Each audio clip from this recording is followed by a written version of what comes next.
सावित्री और सत्यवान की संपूर्ण कथा। प्राचीन काल में मद्र देश के राजा अश्वपति की कोई संतान नहीं थी। उन्होंने 18 वर्षों तक सूर्य देवी सावित्री की आराधना की। उनकी तपस्या से प्रसन्न होकर देवी सावित्री ने उन्हें एक तेजस्वी पुत्री प्रदान की, जिसका नाम उन्होंने देवी के नाम पर ही सावित्री रखा। जब सावित्री विवाह योग्य हुई तो राजा ने स्वयंवर की घोषणा की, लेकिन कोई भी राजकुमार सावित्री के तेजस्वी रूप से प्रभावित होकर प्रस्ताव रखने की हिम्मत नहीं कर सका। अंततः राजा ने स्वयं उसे योग्य वर खोजने की अनुमति दी। सावित्री ने यात्रा के दौरान एक वनवासी तपस्वी युवक को देखा। उसका नाम था सत्यवान। वो शाल्व देश के अंधे और वनवासित राजा द्युमत्सेन का पुत्र था। सावित्री ने उसी से विवाह करने का निश्चय किया। जब नारद मुनि ने यह सुना तो उन्होंने सावित्री से कहा, सत्यवान एक उत्तम पुरुष है, किंतु 1 वर्ष के भीतर उसकी मृत्यु निश्चित है। फिर भी सावित्री ने निश्चय नहीं बदला और वही वर स्वीकार किया। सावित्री ने सत्यवान से विवाह किया और वन में अपने सास ससुर और पति के साथ रहने लगी।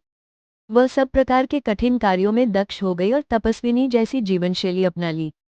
सत्यवान की मृत्यु का दिन जब निकट आया, सावित्री ने 3 दिन का उपवास किया।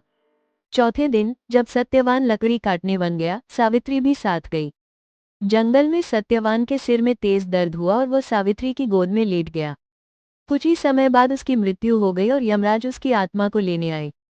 जब यमराज सत्यवान की आत्मा लेकर चलने लगे तो सावित्री भी उनके पीछे पीछे चलने लगी। यमराज ने उसे लौटने को कहा, परंतु सावित्री ने धर्म, नारी धर्म और पवित्र प्रेम पर आधारित संवादों से उन्हें प्रभावित किया। यमराज ने प्रसन्न होकर उसे 3 वरदान देने को कहा, परंतु सत्यवान के जीवन को छोड़कर 1. सास ससुर की नेत्र ज्योति और राज्य की पुनर्प्राप्ति। 2. अपने पिता को 100 पुत्र। 3. अपने स्वयं के 100 पुत्र। जब तीसरे वरदान में उसने कहा कि उसे अपने पति से 100 पुत्र चाहिए, तब यमराज को समझ आया कि बिना सत्यवान के जीवित हुए यह संभव नहीं।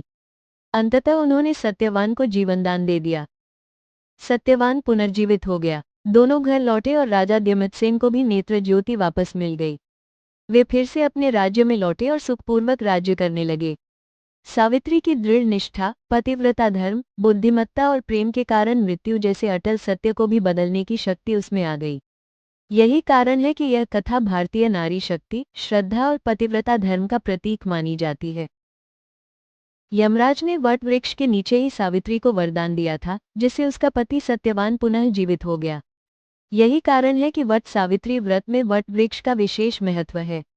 इसलिए वट वृक्ष को इस व्रत में अत्यंत पवित्र माना जाता है और उसी स्थान की स्मृति में स्त्रियां वट वृक्ष के नीचे पूजा करती हैं और व्रत रखती हैं।